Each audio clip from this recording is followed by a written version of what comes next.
Hey guys, Pharaohmone from Crunchyroll here. You know, adolescent life can be pretty rough. You've got tests, crushes, parents. We've seen all these themes before. In fact, many shows use these themes to tell stories about giant robots or Sailor Scouts, but today we're going to look at something a little different. Flowers of Evil is a new show on Crunchyroll that uses independent film techniques to talk about the true horror of teenage angst. No monsters, no magic, just the most amazing portrayal you've ever seen of teens making choices. Let's take a look at the show. Flowers of Evil is based after a manga of the same name, from the Japanese Aku no Hana. It focuses on the adventures of Takao Kasuga, a middle school student who lives in a rustic town in Japan. You might call him a bookworm, but the French poetry he spends the series reading is no trivial matter. Kasuga is into some fiercely emotional stuff from Charles Baudelaire. In fact, Les Fleurs du Mal, the title of the book that Kasuga is obsessed with, actually translates out to The Flowers of Evil. Kasuga might seem like your ordinary protagonist, a boy just trying to get through his teenage years, but he has become really enthralled by Baudelaire's words about reveling in the passion of the moment, and that can never lead to anything good. The plot of the show focuses on Kasuga giving into his inner darkness, taking his crush, Saeki's gym uniform, in a moment of hormonal confusion after school. Kasuga is in turn caught by Sawa Nakamura, who is, well, very intense herself. From then on, the show becomes about the contract that Kasuga and Nakamura enter in to secure her silence in exchange for his obedience. The premise is really simple, but the techniques that the animators use to highlight all the subtlety of teen angst in Japanese life are really captivating. Many of the more powerful scenes of the show do not use music, instead opting for ambient sounds and other thumps and thuds from the horror toolbox.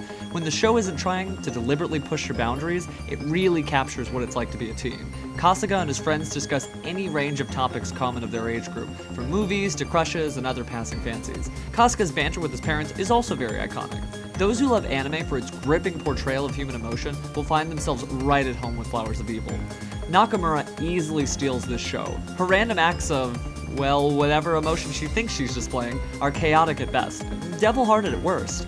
That said, you'll easily feel sympathetic for this deadly flower, but don't forget how dangerous sympathy for the devil can be. That said, with all these warnings about the occult and horror cinematography, make sure not to confuse this for a horror show. The evil budding within Kasuga is symbolic, and the giant eyeball that you see from time to time in the show represents the darkness within. Some people have referred to the show as a younger years version of popular Western dramas focusing on sociopaths, but even if you don't agree, this show does highlight how we accept the kinds of actions you see in Flowers of Evil as misguided if they're coming from teenagers. Not necessarily evil, but maybe the seeds of evil. For those of you who are put off by the animation style, try watching the show. You'll be amazed how much you forget that you aren't watching a traditional anime or live-action drama. Is this the future of anime? To be seen, but I think this is definitely the right take for this particular show. Flowers of Evil is a very realistic take on a tried and true genre, middle school drama. That said, the rotoscopic techniques, where animes draw the characters over live-action film, gives a hauntingly realistic tone to some of the scenes throughout the show. Let me say, viewers should be on guard when watching realistic takes on their favorite tropes from anime. This show can be very intense, and fans of the manga know that it's just going to ratchet up from here. But that said, this is probably an instant classic.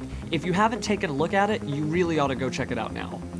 I guess that about does it for this review. Thanks for watching, guys. If you want to catch all the action when Flowers of Evil is simulcast on Monday, go ahead and enter this trial code, and you can get a 30-day subscription to Crunchyroll for absolutely free. Until then, see you next time.